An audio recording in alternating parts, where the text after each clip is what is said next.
La observación es el proceso mental de fijar la atención en una persona, objeto, evento o situación a fin de identificar sus características. Dichas características del objeto han de ser representadas mentalmente y archivadas de modo que sean útiles y recuperables en el momento en que se desee. La observación tiene dos momentos, un momento concreto y un momento abstracto. El momento concreto tiene que ver con el uso de los sentidos para captar las características de la persona, objeto, evento o situación. Y el momento abstracto tiene que ver con toda la reconstrucción de datos en la mente.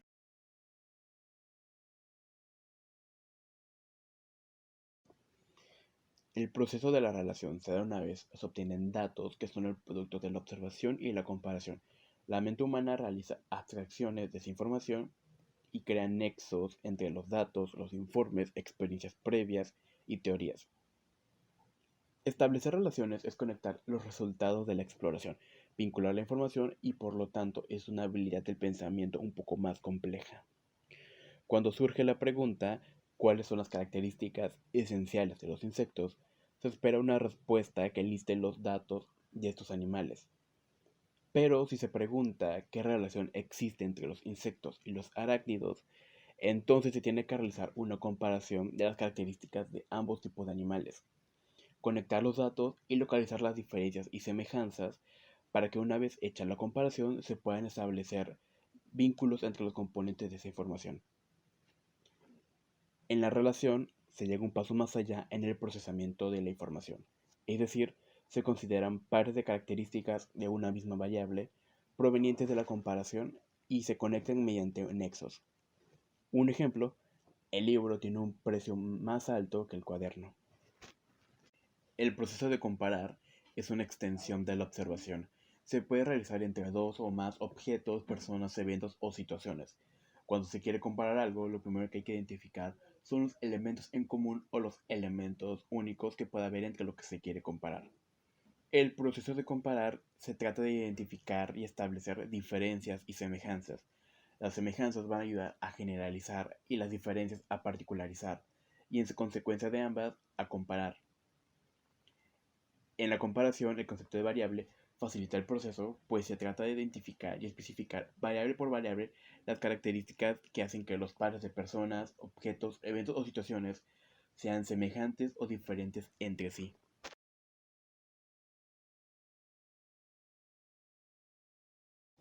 La clasificación es un proceso mental que permite agrupar personas, objetos, eventos o situaciones con base en sus semejanzas y diferencias. Es una operación epistemológica fundamental.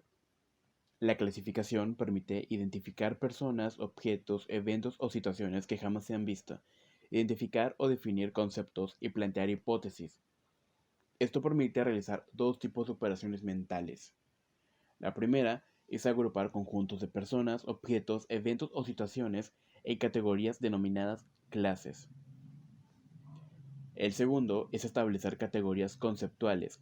Estas son denominaciones abstractas que se refieren a un número limitado de características de lo que se está clasificando. Por ejemplo, los conceptos de psicológico, informático, sobrenatural y deportivo, entre otros.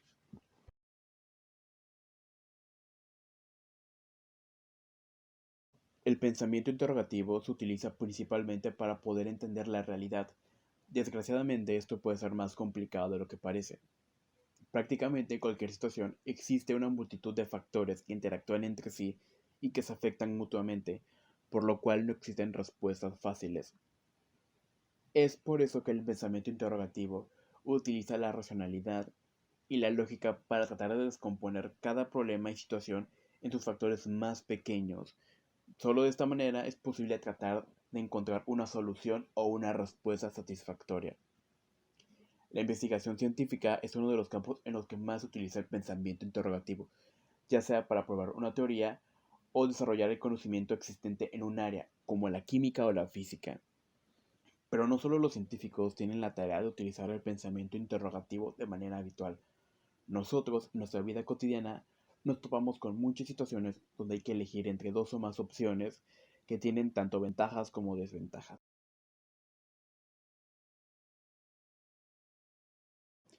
Definir es fijar con claridad, exactitud y precisión el significado de una palabra, la naturaleza de una persona o cosa, o decidir o determinar la solución de algún asunto o cuestión. Los tipos de definición son estipulativas. Se pueden definir como una palabra inventada con fines teóricos o prácticos. Descriptivas. Se usan para aclarar de mejor modo la palabra que se quiere definir. Un ejemplo son los árboles. Son vegetales que poseen troncos, ramas, hojas, tienen distintas alturas y diámetros. Ostensivas. Son procesos mediante se le enseña a una persona a comprender una palabra usando medios diferentes como gestos o indicaciones que no requieren uso de la palabra. Un ejemplo, cuando se quiere definir rojo, se pueden mostrar manzanas rojas, señales de tránsito rojas, rosas rojas o globos rojos, etc. Por sinonimia, es el método más directo y frecuente para definir una palabra. Por ejemplo, estrafalario es una persona extravagante y atípica.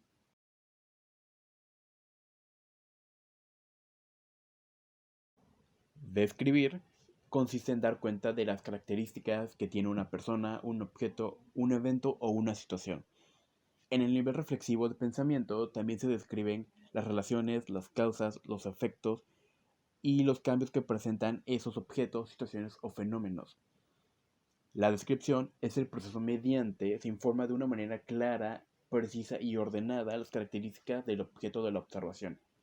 Se puede describir de lo general a lo particular, de lo inmediato a lo mediato, etc., dependiendo cuál sea el propósito de la descripción. Frecuentemente, el producto de la observación se expresa en forma oral o escrita, por lo que la calidad de la información dependerá de la claridad del lenguaje y de cómo se presenten los datos. Se debe seguir un orden y utilizar un lenguaje claro y preciso. Una herramienta fundamental en la descripción es la utilización de preguntas guías. Por ejemplo, para poder describir a una persona, quién es, cómo se llama, qué edad tiene, a qué se dedica. Para describir a un objeto, qué es, qué tiene, qué hace. O para escribir un evento o una situación, dónde, cuándo, por qué, quién es, qué pasó.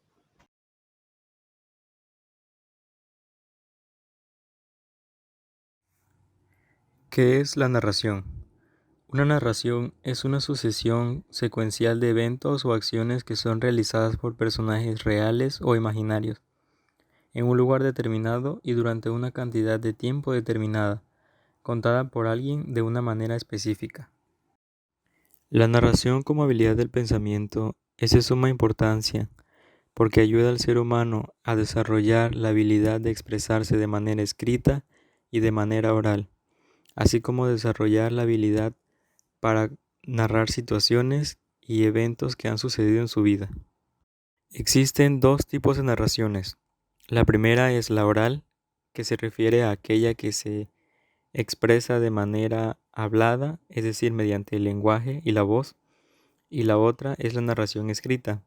Es aquella que se anota, se escribe y se utiliza el lenguaje escrito. Las narraciones han estado presentes en la vida de los humanos desde tiempos antiguos hasta la actualidad, ya sea en la literatura o en maneras más informales, hablando de manera cotidiana.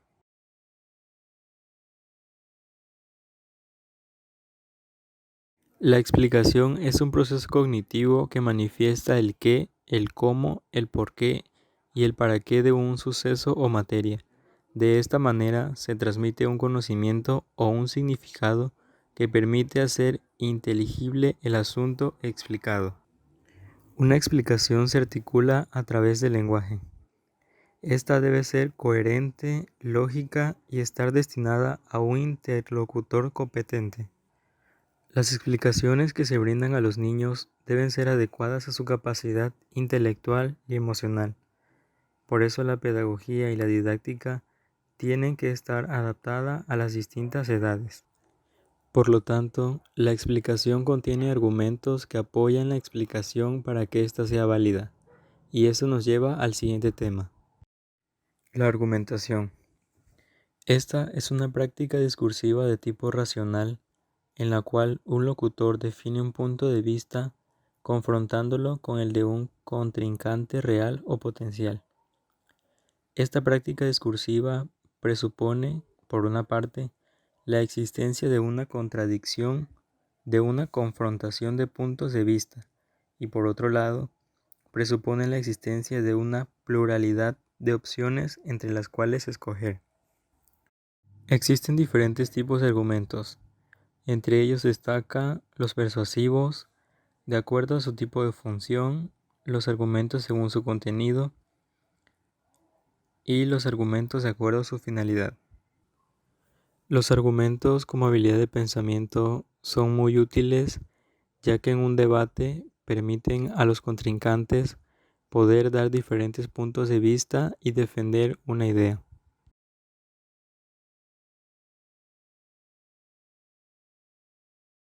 ¿Qué es la exposición? Una exposición puede ser una explicación de un tema o un asunto. Este sirve para explicar una temática de la cual se tenga un interés, y este se logra por medio de láminas en las cuales se explica el tema y son esenciales para realizar esto. La exposición oral tiene su fin en aprender a explicar un tema de forma que el público lo comprenda. La exposición como habilidad del pensamiento es de suma importancia para el ser humano, ya que ayuda a desarrollar la expresión oral, la comprensión de los temas, para así poder explicarlo a un grupo determinado de personas. Las exposiciones deben tener claridad, sencillez y orden. Esto es necesario para que el tema se entienda y sea comprensible para el público.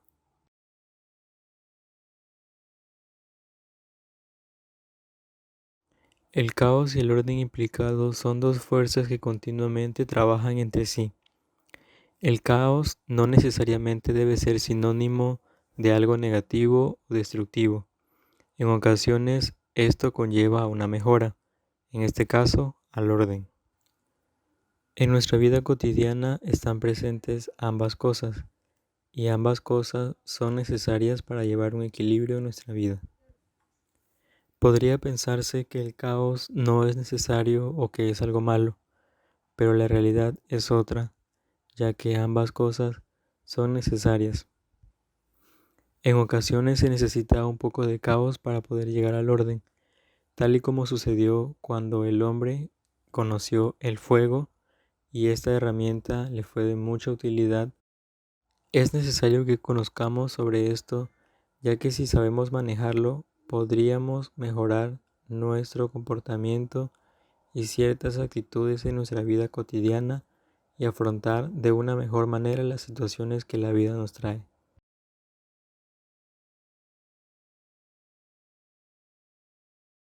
Los problemas son situaciones conflictivas con las que el ser humano lidia día tras día. Cada uno lo resuelve de diferente manera, pero de entre todos ellos hay unos pocos que sobresalen, ya sea por su creatividad o su innovación al momento de resolver estas situaciones. La solución analítica y creativa de problemas es una habilidad que todo ser humano debería tener, ya que esto nos facilita resolver situaciones conflictivas y difíciles de una manera diferente a la que el resto de las personas lo hacen.